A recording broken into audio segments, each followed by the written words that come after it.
This is a thinker who helps us understand why our lives and relationships are full of so much confusion and pain. He tells us why life is hard and how to cope.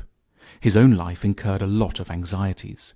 Sigmund Shlomo Freud was born to a middle-class Jewish family in 1856.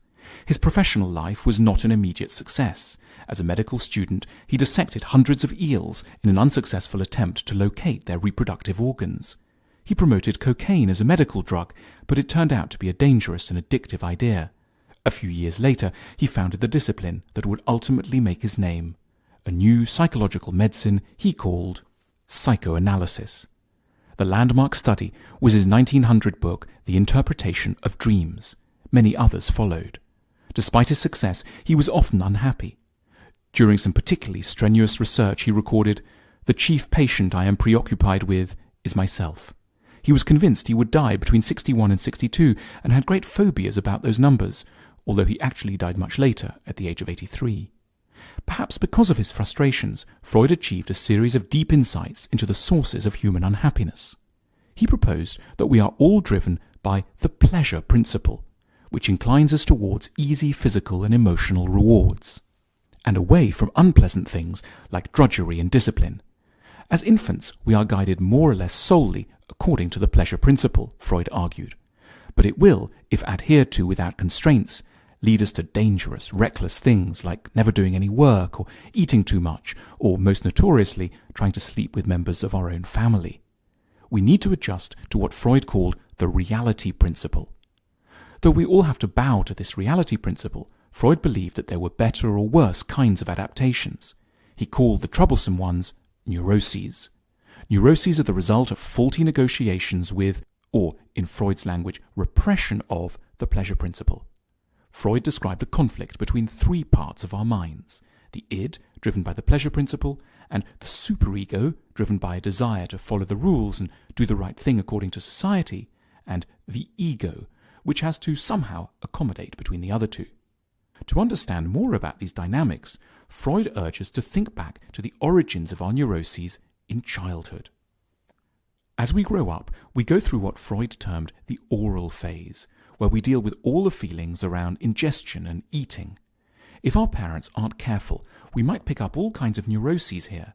We might take pleasure in refusing food, or turn to food to calm ourselves down, or hate the idea of depending on anyone else for food. Then comes the anal phase, which is closely aligned with what we now call potty training. During this period, our parents tell us what to do and when to go. At this phase, we begin to learn about testing the limits of authority.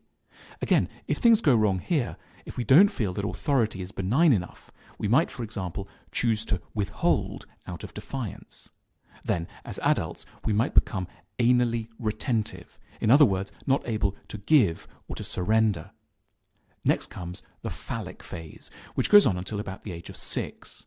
Freud shocked his contemporaries by insisting that little children have sexual feelings.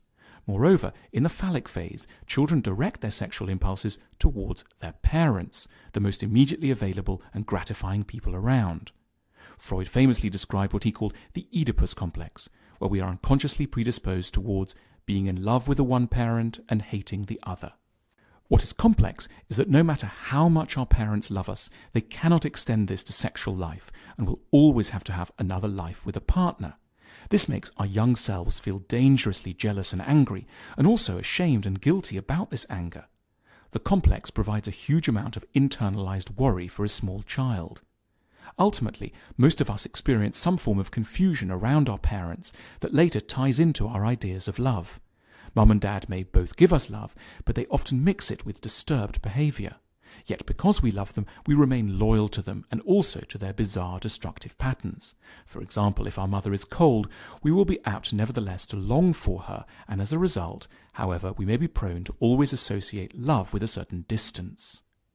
Naturally, the result is very difficult adult relationships. Often the kind of love we've learned from Mum and Dad means we can't fuse sex and love, because the people we learned about love from are also those we were blocked from having sex with. We might find that the more in love with someone we are, the harder it becomes to make love to them. This can reach a pitch of crisis after a few years of marriage and some kids. Freud compared the issues we so often have with intimacy to hedgehogs in the winter. They need to cuddle for warmth, but they also can't come too close because they're prickly. There's no easy solution.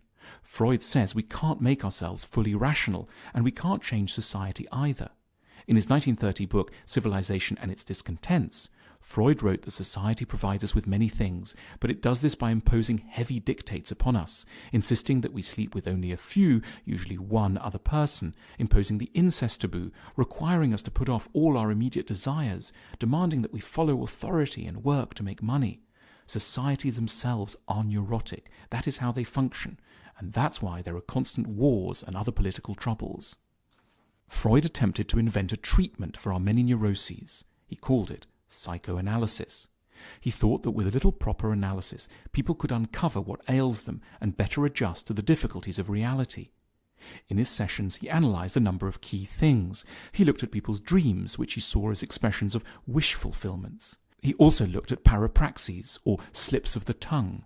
We now call these revealing mistakes Freudian slips, like when we write thigh when we wanted to write though.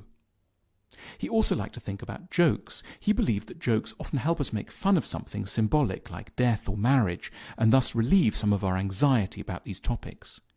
There's a temptation to say that Freud just made everything up and life isn't quite so hard as he makes it out to be. But then one morning we find ourselves filled with inexplicable anger towards our partner, or running high with unrelenting anxiety on the train to work, and we're reminded all over again just how elusive, difficult and Freudian our mental workings actually are. We could still reject his work, of course, but as Freud said, no one who disdains the key will ever be able to unlock the door. We could all use a bit more of Freud's ideas to help us unpick ourselves.